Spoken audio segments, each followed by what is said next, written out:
Mr. Reyes himself is not just a random citizen. He's arguably the most prominent First Amendment auditor in the country. He has hundreds of thousands of followers. Any person who wants to know whether their spouse or their acquaintance has gone to a precinct to report a crime and knows that Mr. Reyes audited that precinct on a certain date would simply have to access his social media channels, and they might be able to find the answer. If he goes to a precinct and records without the injunction, he will be arrested. And being arrested for exercising a right is quintessential irreparable harm.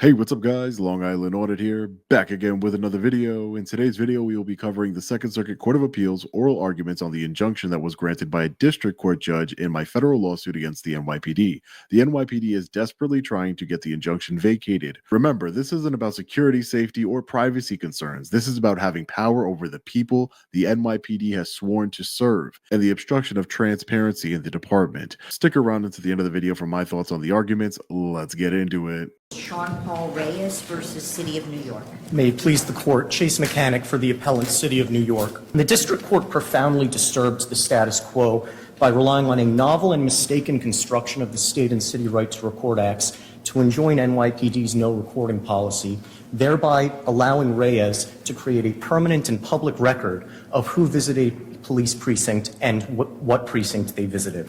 This court should reverse the order for any one of three reasons. First, because the district court should have recognized that it would not likely be able to exercise supplemental jurisdiction over these novel and complex state law issues. Second, because the court misconstrued the right to record acts by interpreting them to preclude the city from restricting recordings in its capacity as a proprietor rather than a law enforcement agency per se. And third, because Reyes hasn't articulated why his harm, absent an injunction, would be irreparable, or why it is not outweighed by the serious public interest factors that the city presented and which the district court recognized. I'd like to turn first to the question of supplemental jurisdiction, because it is quite unusual for a federal court, it's not unprecedented, but it is unusual for a federal court to enjoin government operations based solely on a state statute that is as untested as this one. And although 28 U.S.C. 1367 states that courts may decline supplemental jurisdiction, this court has held that in Seabrook that in some cases the court must decline supplemental jurisdiction as a matter of federalism and comity, where a pendent state law claim turns on novel or unresolved questions of state law. May I ask you a question about that? I mean, there is a First Amendment federal claim in this case, and while the district court found that it didn't warrant preliminary injunction on that ground, it didn't dismiss the claim, correct? That's correct. However, so as long as there is a federal claim, isn't the district court within its discretion in entertaining a state law claim that's based on the same set of facts? Not under these circumstances, and we cited two cases on point. Carver and Fay, which my adversary hasn't responded to. In Carver, the district court did not dismiss the federal contract clause claim. That was a challenge to a county interim financial authority that imposed a wage freeze. They also brought a state law challenge which the district court did entertain.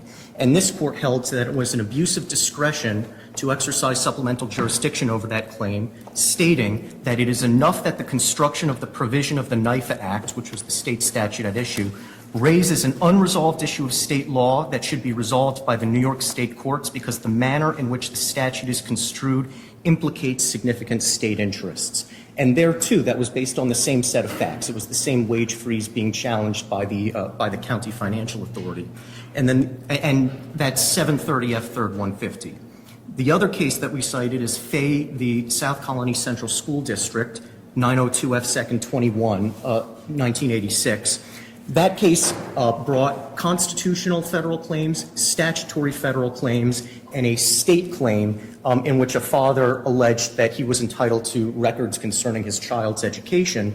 The district court found that at least the statutory federal claims survived, but held that it was an abuse of discretion to exercise pendent jurisdiction over the state law claims, again, because of their novelty and their unresolved nature.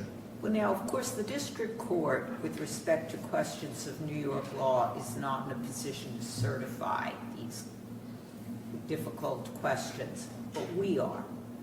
So is an alternative action here to decide whether the district court correctly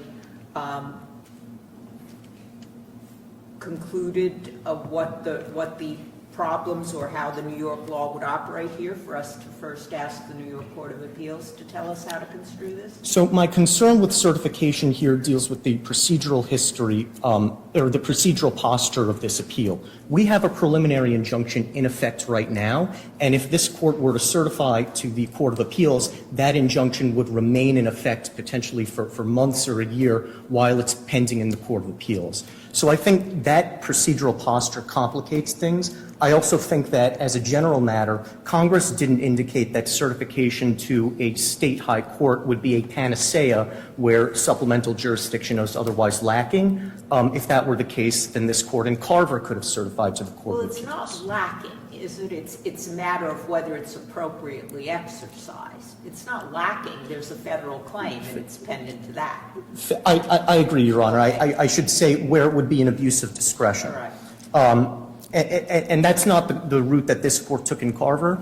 I don't think it would be unreasonable, but my main concern is it deals with the fact that this injunction would presumably remain in effect while the certified question is pending before the Court of Appeals. But the case is still ongoing. In fact, the court recently ruled on a motion to dismiss, correct? Correct. So it's not as if the case is going anywhere quickly.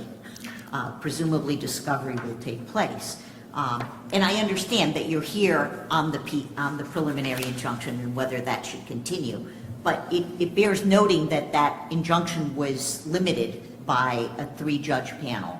Yes. Significantly. Yes. Would you agree? Absolutely, yes. So does that alter your concerns that you just expressed about the delay? Well, it alters, but it doesn't ameliorate them. Mr. Reyes himself is not just a random citizen. He's arguably the most prominent First Amendment auditor in the country. He has hundreds of thousands of followers. And any person who wants to know whether their spouse or their acquaintance has gone to a precinct to report a crime and knows that Mr. Reyes audited that precinct on a certain date would simply have to access his social media channels, and they might be able to find the answer. So there are concerns with allowing Mr. Reyes to continue to record. In fact, when he visited the 61st precinct prior to this case being brought, he was able to capture part of a security code that an officer entered to a restricted area. So your security, the security concerns that you argued should prevent the court in doing an analysis of the relative interests remain an issue, even if the preliminary injunction is limited only to Mr.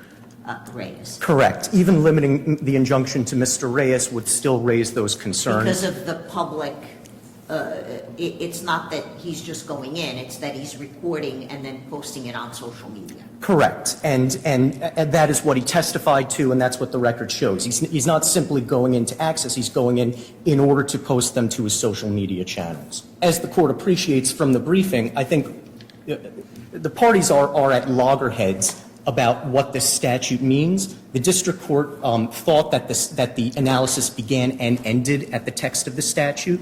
It certainly begins there, but we have other common law, precedential, doctrinal principles floating around. So I certainly do agree that this is not an appropriate candidate to be decided by the federal court in the first instance. I see I'm basically out of time, so we would ask the court to reverse. Let me just make sure that there are no further questions from the panel. No? Then you have reserved your 2 minutes for rebuttal. Thank you. Good morning, Your Honors. Andrew Case from Latino Justice Pearlduff. I'm joined by my colleague, Mina Roldan Oberdick, representing Sean Paul Reyes, plaintiff and appellee. The New York Police Department has a total and absolute ban on recording police activity so long as that activity takes place in the lobby of an NYPD precinct, spaces that are otherwise open to the public, 24 hours a day, 365 days a year. This rule, the trespass rule, operates as follows. If you are recording in a precinct, you will be asked to stop. If you do not stop, you will be asked to leave. If you do not leave, you will be arrested for trespassing. Mr. Reyes went to the 61st precinct to record himself filing a complaint, and he was arrested for trespass. He returned to the 75th precinct, and he was arrested for trespass. He obtained a preliminary injunction, which this court should affirm, because he provided evidence at the PI hearing that he would suffer irreparable harm if he did not have the injunction, and because the trespass rule violates the New York State Court of Appeals opinion on how to use the trespass law and is therefore invalid. In terms of irreparable harm, Yes. is there a distinction between irreparable harm to Mr. Reyes versus the general public's ability to see what he is reporting is occurring? The irreparable... Because I thought the case law said the irreparable harm has to be to the individual seeking the injunction, not any third-party beneficiaries of that conduct. Can you? Sure. I think that's why the injunction was limited to just Mr. Reyes, and I think appropriately so. Mr. Reyes will suffer irreparable harm because if he goes to a precinct and records without the injunction, he will be arrested.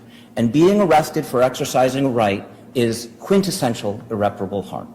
He will be arrested. It's actual and imminent harm because he's going to be subject to arrest, and it's not reparable by money damages because what you've lost is the ability to exercise the right. In this case, recording the police, having that moment in time that will never come again. So yes, the irreparable harm is specific to him, just as the injunction is specific to him. Have you challenged the district court's decision that he's unlikely to succeed on his federal First Amendment claim? So the district court found that he was unlikely to succeed on the merits of his federal claim, and then they moved to dismiss that claim, and the district court denied the motion to dismiss. Set forth. The question is, have you challenged on? No, we have not. We're not trying to reinstate an injunction based on the First Amendment claim. Thank you. Okay, so the irreparable harm is to Mr. Reyes specifically. To look at likelihood of success on the merits, it's important to understand what Mr. Reyes is and isn't seeking and what he does and does not need to prove. We are not seeking and do not need to prove that the Right to Record Act provides a total and unfettered right to record in precinct lobbies at any time and under any circumstances. We are simply challenging the trespass rule. And the trespass rule says that you cannot record in a New York City police precinct lobby at any time and under any circumstances. And this is an improper use of the trespass law according to the New York State Court of Appeals in People v. Leonard. That is the case where a Binghamton student after graduation was labeled a persona non grata by the university. He was told he could not return to campus, which is otherwise open to the public. He did return to campus. He was arrested for trespass. The New York State Court of Appeals said that this is illegal because when a government entity holds a space open to the general public, it cannot then select individuals and withdraw the license to be on that space and arrest them for trespassing for, quote, exercising a constitutional or statutory right. The trespass law is illegal because it says you are trespassing because you are recording. And this is why we don't need to get into deep and close analytics of whether there are some exceptions to the Right to Record Act or could you craft a rule that allowed for balancing these exceptions, because the only rule in place is the rule that says you are trespassing because you are recording, because you are exercising something that we know is a state right. Your license is taken away and you are trespassing, and People v. Leonard bars that.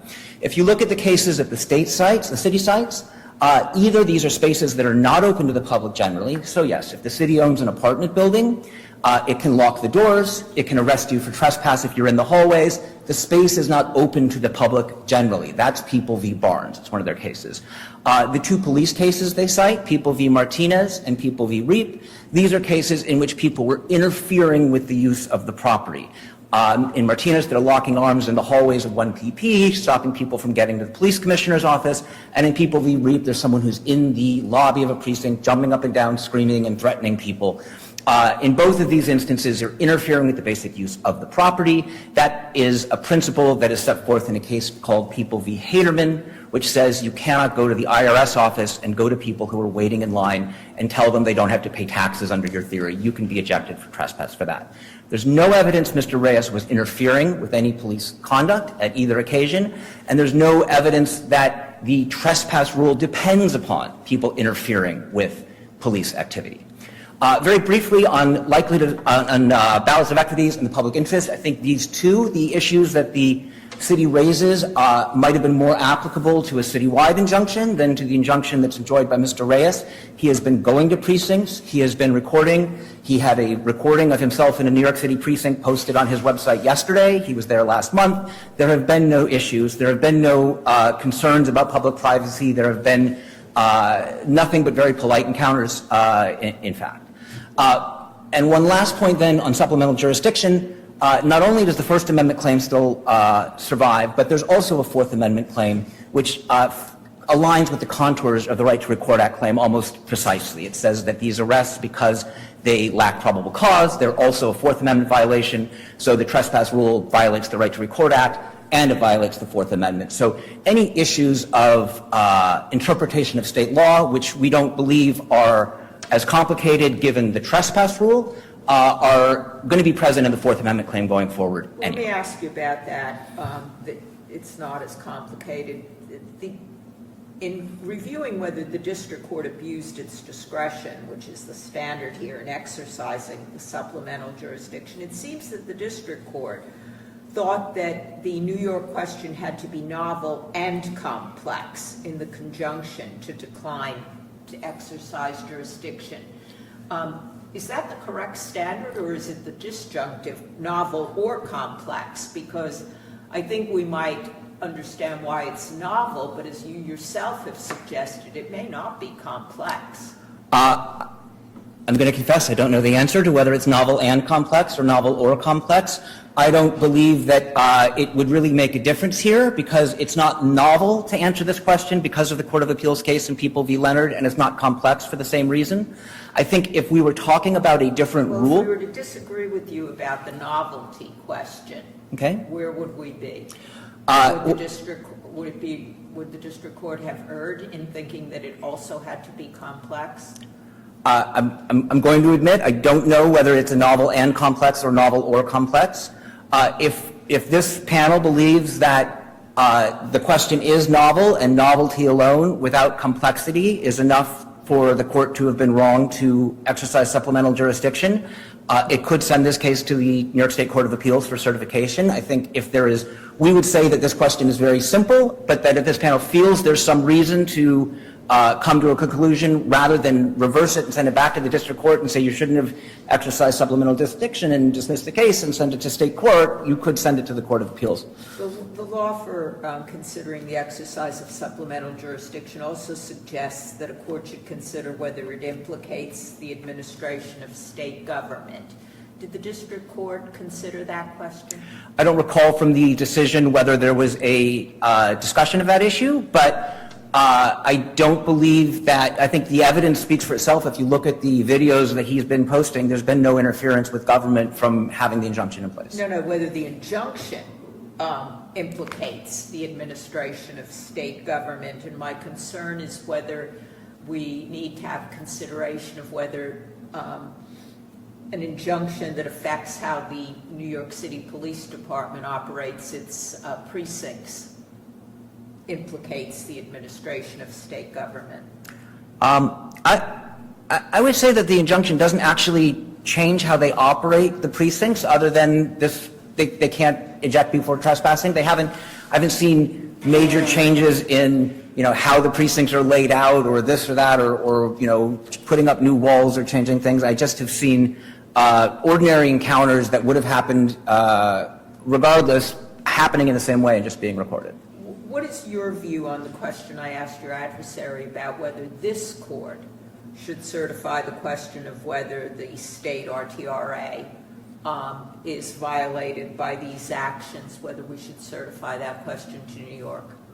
We would say that the question is quite simple and that the injunction should be affirmed without certification, but that if this panel feels there are concerns in that regard, certification would be more efficient than, as I went through before, the whole process of going back to the state court and dismissing. So, And what, you mean, the injunction was, the preliminary injunction was stayed for a period pending this appeal? it was, there was a stay motion, there was an administrative stay. That was when the injunction applied to the entire city. And after the stay motion hearing, the court narrowed the injunction to just Mr. Reyes and affirmed it. All right, so he is presently enjoined. The injunction he received is not in effect as to him anymore. The state can prohibit him or can't prohibit him. Currently, the New York City Police Department is enjoined from enforcing the trespass policy against him specifically. Okay, thank you. Thank you. Judge Raggi, the novel or complex standard is a judge-made rule. It's supple. It's not based on 1360. No, it's a fact. But it is a rule we've instructed district courts to consider. Correct. And I'll get to the complexity in a moment, but the district court did not consider the impact on the administration of government because Reyes can't explain why any textual argument under which he would be able to prevail would not also allow a person to bring a recording device, say if they were escorted into a lineup room in the interior of a precinct, and compromise a criminal investigation by recording the lineup, or why they wouldn't be able to bring a cell phone inside of a prison. So I think I understood your adversary to suggest that he's not urging that. Well, he's suggesting that someone who is simply a member of the public, an observer, not someone who's in the precinct because he's been arrested or in some way is going to interfere, that they couldn't limit that. Well, it wouldn't necessarily be physical interference, and I think if we go down that path, that only complicates the state law issues. Because But there are other New York regulations that preclude recording in prisons and inside, more private areas of law enforcement that would conflict with the statute, the regulation at issue here, and would preempt that regulation. Was, I thought, your opponent's argument, so that we're not dealing with that issue. Now, I understand your argument is that even bringing a camera into a lobby may allow someone to record certain things that are happening in other parts of the precinct that may be private. And I thought that's where your argument was going, not that this, I mean, I know you argued that it wouldn't keep people from going into prisons with recording devices, but I thought the response was there are other regulations that preclude that. I see my time is up. If I may answer your question. Those other regulations would be preempted by a statute, or at least it's quite possible that a New York court would find them to be preempted by a statute. Typically, a statute supersedes a regulation. It is also true, as the district court found, that even in the lobby, one can see into non-public areas of the precinct. Thank you. Thank you. Thank you to both sides. We will reserve judgment. Decision. All right, fellow patriots. First and foremost, I want to thank my attorney, Andrew Case. He did an amazing job, and he has and will continue to work so hard in this case to fight for transparency in the NYPD. The first argument I would like to address that the attorney for the NYPD made is any person who wants to know whether their spouse or their acquaintance has gone to a precinct to report a crime and knows that Mr. Reyes audited that precinct on a certain date would simply have to access his social media channels, and they might be able to find the answer. this argument is completely baseless. The NYPD is trying to convince a court and us that people wanting to know if a spouse or acquaintance went to a precinct to make a report on a certain day, all they would have to do to find out this information is search my channel. That is ridiculous and not at all based in reality. It's an even more ridiculous argument when you take into account that anyone can foil public records at any given time to find out exactly when or where someone made a complaint, and even request the security camera footage. So is the FOIL law in New York State a danger to people's non-existent privacy in public? The second argument I would like to address is Why they wouldn't be able to bring a cell phone inside of a prison. Comparing recording law enforcement activity from a public lobby to recording inside of a prison is, in my opinion, a disingenuous argument. The focus should be on the facts of the case at hand. All of my encounters at the precincts would have ended in polite encounters that promoted transparency in law enforcement if it wasn't for the NYPD's policy, which they believe somehow trumps the United States Constitution and the New York City and state law. Now, you might be asking yourself, how is this even a question? How can the NYPD enforce a policy over the Constitution and the law? Well, that's because there is no accountability for law enforcement, which is why I do what I do in the first place.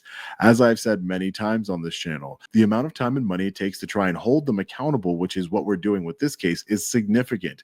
The NYPD uses taxpayer money to fund their defense. It absolutely blows my mind that the NYPD can use our money to fight a lawsuit against them because they want to violate the law and enforce their own anti-transparency policy. As of the recording of this video, the judges have not made a decision yet. I am not an attorney, but if I had to guess, what they will do is that they will certify the question of law regarding the Right to Record Act to the New York State Court of Appeals, the highest court in New York State, where we will win because we are on the side of transparency. We are on the side of the law. The NYPD is on the side of policy and protecting themselves from transparency. Let me know what you think about this one in the comment section below. I can't wait to read your comments. As always, stay safe. God bless. I'll see you in the next video. Long Island Audit. Peace.